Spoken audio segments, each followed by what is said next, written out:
Are your ulcerative colitis symptoms proving difficult to manage?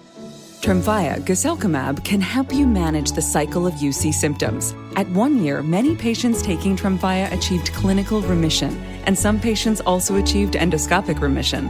Individual results may vary. Tremfya is a prescription medicine used to treat adults with moderately to severely active ulcerative colitis. Serious allergic reactions and increased risk of infections may occur. Before treatment, your doctor should check you for infections and TB. Tell your doctor if you have an infection, flu-like symptoms, or if you need a vaccine. Ask your doctor if Tremfya can help you manage the cycle of UC symptoms. Call 1-800-526-7736 to learn more or visit tremfyaradio.com. Today on CityCast Philly, I'm here in Fishtown at Bar Palmina. It's a beautiful bar right under the L train. Nikki Graziano, owner and bartender, is shaking up an incredible tasting Coraggio, which means courage in Italian. It's a zero-proof cocktail. This is one of her favorite drinks on the menu. So we'll be talking about how she's mixing up the zero-proof culture here in the city. It's Monday, March 17th. I'm Trinae Nuri, and here's what Philly's talking about.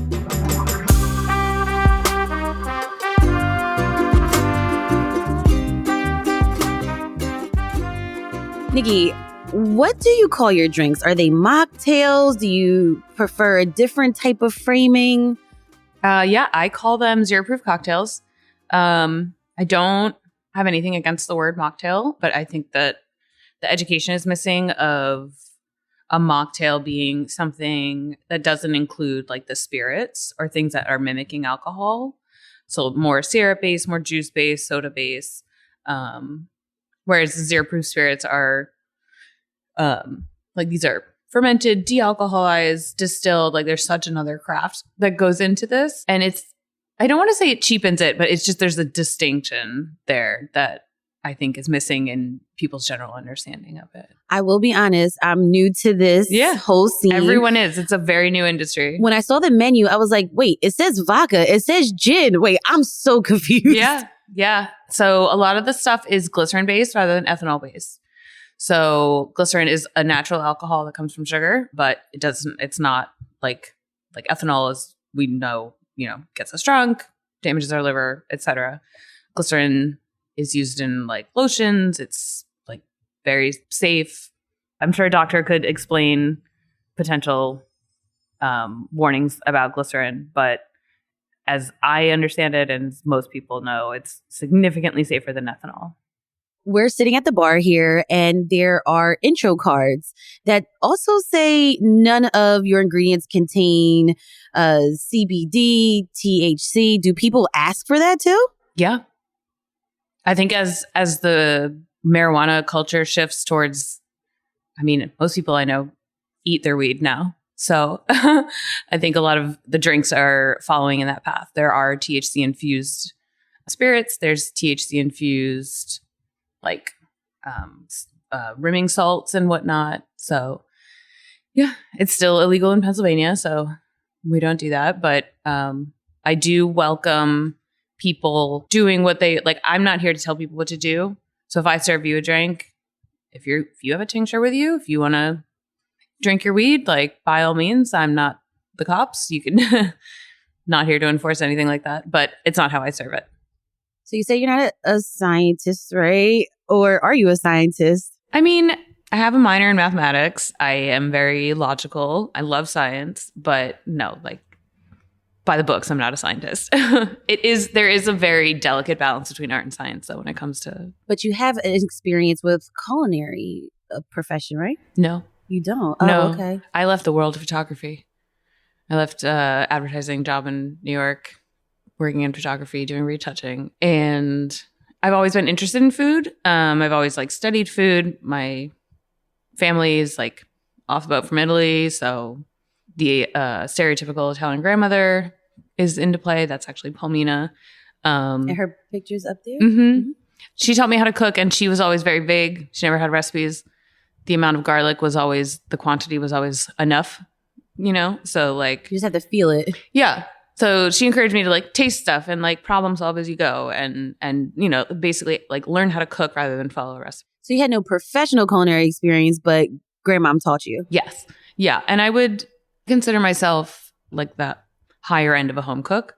I wanted to do something professional, culinary, have a career switch, but because of how I got sober, it was very delicate balance of like, should I jump into back of house as a brand new sober kind of thing? Because unfortunately, the stereotypes are true. And if you work in the industry, chances are you drink or you're sober. So yeah, it was a nice way to still incorporate, like go down the route of a culinary profession without diving deep into that world. And also nobody else was doing this. So it was kind of a corner of the industry that wasn't really tackled in Philadelphia yet. Spirits and cocktails are marketed to spark joy and have fun and parties and celebrations. But your story and how you got into this space wasn't so joyful. It was dark. Very dark. Yeah. Can you tell me about that? Sure. I experienced a sexual assault and I just carried on. I didn't acknowledge it. I didn't process it. It just was like nothing happened. Carry on. It was very work driven. So I just, continued to work. And like, when you feel out of control, you try to control everything else around you to a fault. And so I was just obsessive about work and I was working too much and drinking constantly.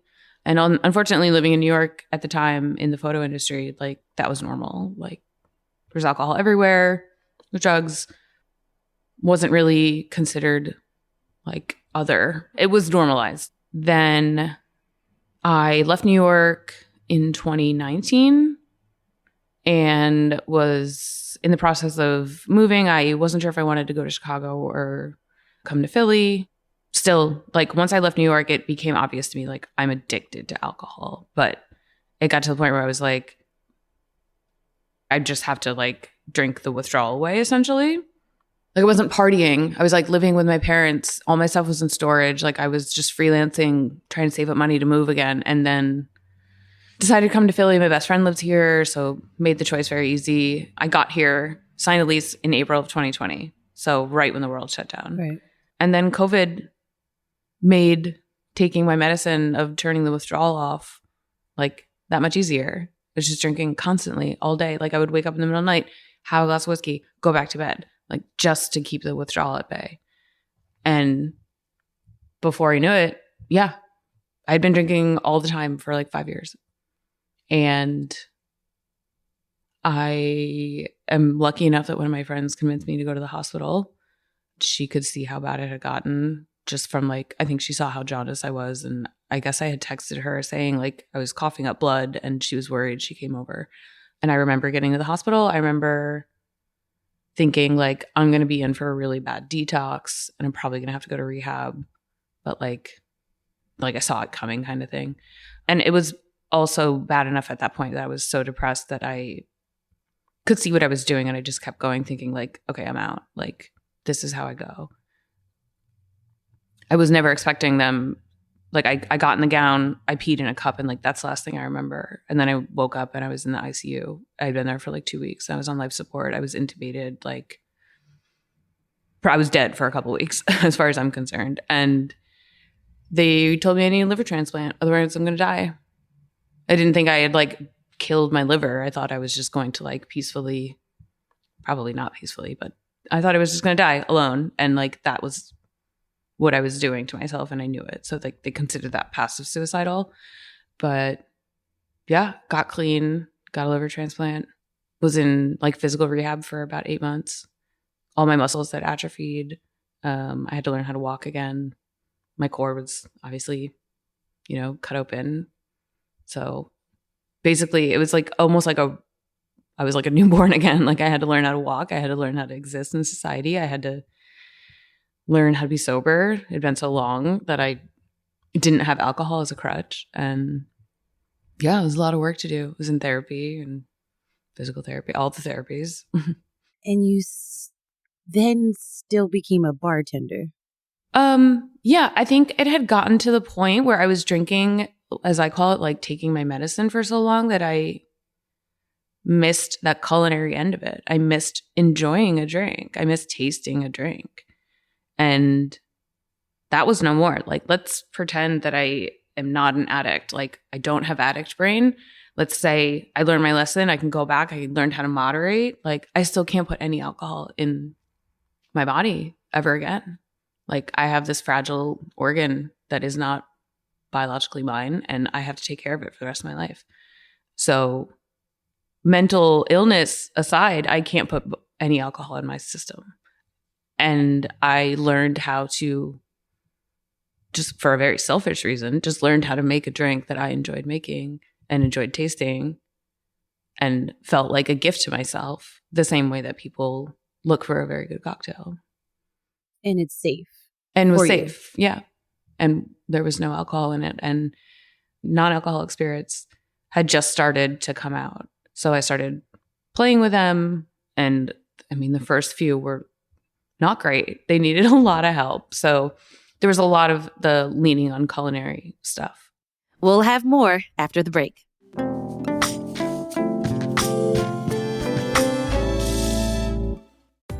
This episode is sponsored by Babbel. Are you holding back on foreign travel plans this year because you're afraid of the language gap? I'm not, because I have Babbel. I'm David Plotz, the CEO of CityCast, and I'm learning Spanish on Babbel, getting ready for a trip to Mexico City. Babbel is the language learning app that gets you talking. Babbel's quick 10-minute lessons, handcrafted by over 200 language experts, get you to begin speaking your new language in 3 weeks or at whatever pace you choose. Babbel's tips and tools are inspired by the real-life stuff you actually need when communicating. With a focus on conversation, you'll be ready to talk wherever you go. Babbel has given me great lessons on getting directions, ordering in a restaurant, and making plans. And of all the things I'm doing in Mexico City, I'm probably most excited about the soccer game we're going to. So I was excited to learn how to cheer from Babbel. That'll be me you'll hear yelling, "Fuerza Tigres! Fuerza Tigres!" With over 16 million subscriptions sold, Babbel's 14 award-winning language courses are backed by a 20-day money-back guarantee. Let's get more of you talking in a new language. Babbel is gifting our listeners 60% off subscriptions at babbel.com/citycast. Get up to 60% off at babbel.com/citycast. Spelled BABBEL.com/citycast. Babbel.com/citycast. Rules and restrictions may apply. Still getting around to that fix on your car? You got this. On eBay, you'll find millions of parts guaranteed to fit. Doesn't matter if it's a major engine repair or your first time swapping your windshield wipers. eBay has that part you need, ready to click perfectly into place for changes big and small. Loud or quiet, find all the parts you need at prices you'll love. Guaranteed to fit every time. But you already know that. eBay. Things, people, love. Eligible items only. Exclusions apply. Let's take it a step back a little bit. So you're learning how to walk again, right? And you're going back to finding the culinary aspects of zero proof cocktails. How did you start coming up with recipes? I just started studying regular alcoholic cocktails, learning about balancing, the flavors with sweetness, with bitterness, with acidity, savoriness, etc. And I would say, for example, I would say, okay, so I have this whiskey alternative. It's bringing the flavor of bourbon in, but it's rather than a capital B bourbon, it's like a lowercase, maybe like a small caps, little kind of like a hint of bourbon. And so everything has to be dialed back a bit to have that same balance. So go to, infusing simple syrups. The normal 1-to-1 water to sugar ratio for a simple syrup is way too sweet for some of these spirits. So in clicks, the culinary knowledge, okay, make it less sweet. So you make it less sweet and you're like, well, now it's too watery. Now it's a hint of sugar and a hint of bourbon, and it's not, scratching that itch that I want out of a drink. So the studying, the playing, the trial and error, all of it. Yeah, I did that for months and months, and now we're here. It's fun for you? It's very fun for me. I love problem solving. Do you feel like culturally, though, do people understand someone declining alcohol and choosing a zero proof spirit? I feel like I'm biased because I am so into this corner of society now. But at the beginning, no. Before I decided to make this a career move and I was just playing at home and trying to make myself a drink, I think people understood why I was turning down alcohol, right? Everyone knew my story. All my friends were like, right, she's done drinking. But in general, I don't think society was like ready. I don't even think I can like put it all on society because like Europe is so far ahead of us. The rest of the world is ahead in non-alcoholic. So like I think Americans are obsessed with like what drink is in your hand, right? They're like, is it alcoholic or not alcoholic? Like I need to know. Like it's very selfish. In Europe, it doesn't seem like people mind if you're not drinking. They're just like, okay, well, here's the stuff that we have that's not alcoholic. Like you just tell me what you want kind of thing, rather than like, what do you mean you're not drinking?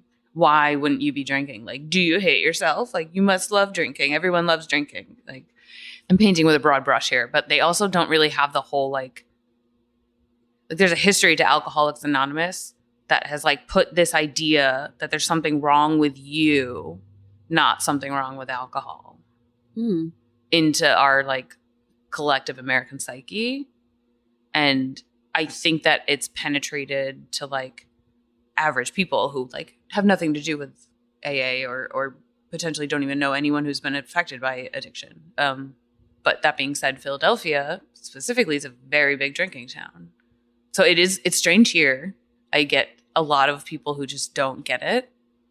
But at the same time, I get people who like, I mean, I'm in business. The bills are being paid and people come here on purpose. So yeah, I think it's growing. And I think there's also a shame to not drinking. So you're told to like stay at home, right? Like drink your drinks at home. Why would you even come out? But like being a social person and drinking is so ingrained together that it's like, if you think about it, we can socialize. We socialize when we're waiting on the subway platform. We socialize when we're in line waiting to vote. We socialize. Like it doesn't always have to be drinking. But I think the third spaces, the places where you go that aren't home or work, they're all bars. Coffee shops and rec centers. Close early. Okay. Say you want to go out after work at, let's say, 7:30, and you're not looking for a meal, right? Like, I can't think of where I would go. Like, I would go to a bar and not drink. I would just tell my friends to meet me at the bar, but I would be, like, slamming club sodas all night. You've been open for some months now, right? What have you learned about yourself and maybe even as a business owner? I think it's been such a whirlwind. I haven't really had that time to reflect.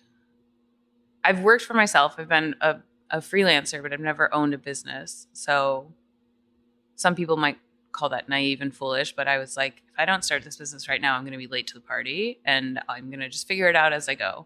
It's a lot of hard work. It's a very delicate balance too of like, it's such a personal thing to me. Like I try to balance not infantilizing my customers, right? Like, what do you mean? Like, I don't want it to feel like I'm running a nonprofit or something. Like, oh, like, here's your little space. Like, I got you. Like, the little babies who don't drink, like, come on in. Like, I want everyone to feel like, I want it to be the opposite. I want it to feel empowering that you can go out, be social, and like, whether you're not drinking by choice or if you're pregnant or if you're just done drinking for the night, you had wine at dinner, whatever the case is, like, I find it empowering.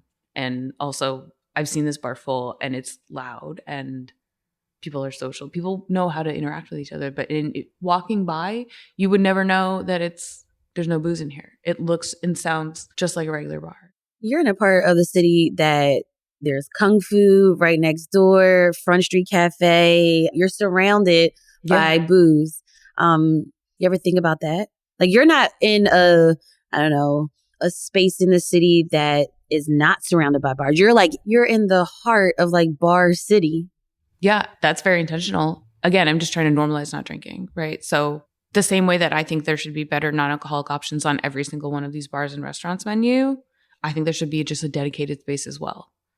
Like, no one really seems, I mean, I'm sure someone has pointed it out with talking about the gentrification of Fishtown, but like, it's accepted that there's a bar in every corner surrounding me. And yet, like, the one non-alcoholic bar, people cannot believe that I have a wall full of non-alcoholic spirits. Like, I must be joking. Like, I am trying to play this big trick on everybody.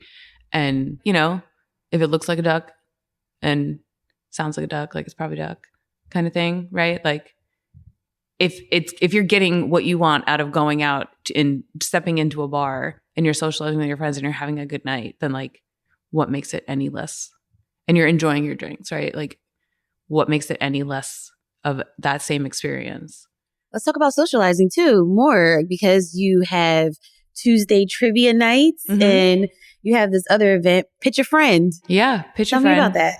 My understanding of Pitch a Friend is that people essentially make these like decks for their single friends and they pitch their friend to a group of single people. And the idea is that hopefully something clicks and everybody gets to flirt and mingle and hopefully go on more dates. So they haven't had a Pitch a Friend in a non-alcoholic space before. So we're the first one. Nice. What other fun social events happen in Bar Palmina? We have independent meetups that I have nothing to do with, which I love when that happens. And then, we have trivia. I'm working on getting more culinary pop-ups in the works, like working with chefs, trying to do like a 10-seating, small plates sort of thing, paired with some cocktails. We have a projector, so get some movies going. We have popcorn. And you have a record player? Yeah, I have a record player. I actually want to do something along the lines of like picking an album or two and then creating either food and drinks or just drinks that are inspired by the album. I have a bunch of ideas going. I want to get more stuff like that kind of popping up. Yeah. Nikki, it was so great talking with you today. Yeah, you too. On CityCast Philly.